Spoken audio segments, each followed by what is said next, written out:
Hoje eu vou falar sobre mais uma necessidade básica da criança para que ela tenha uma infância plena: o movimento corporal.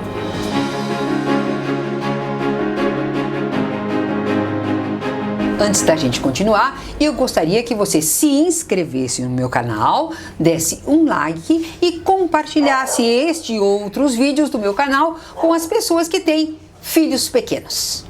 Eu me propus a fazer uma série de vídeos que falem sobre o que é ter uma infância plena. É um dos objetivos do meu canal. Por isso, então, eu fiz na semana passada um vídeo que falou sobre a importância da gente filtrar as informações que chegam até a criança.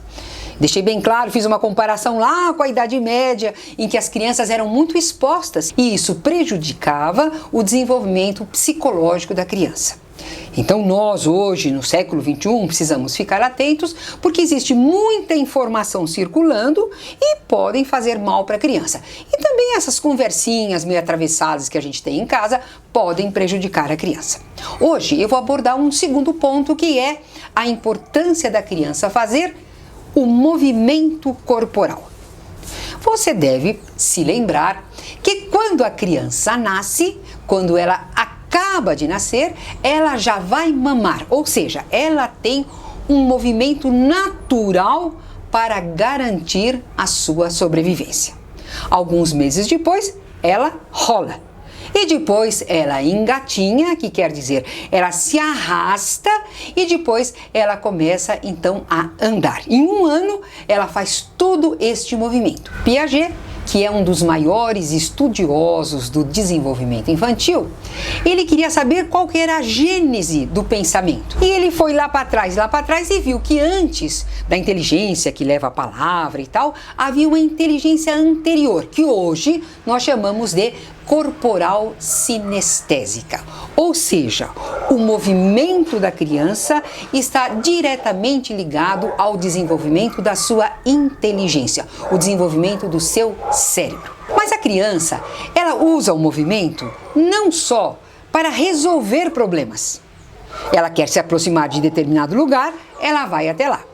Mas ela usa também pelo prazer do movimento. Isso é que faz com que a criança tenha esta plenitude na sua infância. O que é? O movimento que gera prazer. Ela corre pelo prazer de correr, de receber aquele ventinho no rosto. Ela pula, ela salta, ela anda na ponta dos pés porque ela quer voar. Eu tenho uma lembrança de infância num balanço. Então, você faz o movimento e volta. Aquele é muito gostoso, dá friozinho na barriga e tudo. Mas depois de um certo momento, você quer um desafio maior. E aí o que você faz? Você começa a impulsionar o seu corpo para que o movimento se torne maior. E aí a gente vai numa velocidade bem alta e volta. O que faz isto? O desafio que você mesmo se propôs faz com que você tenha um maior domínio do corpo. E a criança que domina mais o seu corpo, ela tem condições de resolver os problemas em sua volta e melhora a sua autoconfiança. Então eu vou contar para você que eu estava observando 6 crianças numa escola infantil, eu estava olhando assim pela frestinha do portão, eu estava olhando as crianças e vi as 6 junto de um escorregador. Inicialmente, elas foram sentadinhas. No começo até com certo medo. Algumas têm medo, outras têm mais desenvoltura. E elas então desciam sentadinhas no escorregador. Depois, o que elas já fizeram? Já tentaram vir deitadas e de bruço. E foi, assim, uma sucessão de desafios naturais que a criança se põe. É maravilhoso ver que quando você deixa a criança experimentar, ela vai se propondo novos desafios. Uma delas, maiorzinha, começou a subir o escorregador do contrário, que aliás é uma coisa muito difícil, que o pé fica patinando, mas ela estava se divertindo muito. E também, na descida, eles começaram a descer de 2, de 3, de mão dada, um deitado, outro em pé. Ou seja, eles, se têm a oportunidade, se o espaço permite, eles vão se propondo desafios incessantemente. Agora eu vou dizer, eu faria uma palavra mágica para o movimento, que é o espaço. A criança precisa de um espaço para poder se movimentar. Semana passada eu tive aqui em casa a visita de um sobrinho de 1 ano e meio. E ele veio com essa bicicletinha que não tem pedal, né? É uma espécie de um andador, que ele é que faz o movimento da bicicleta.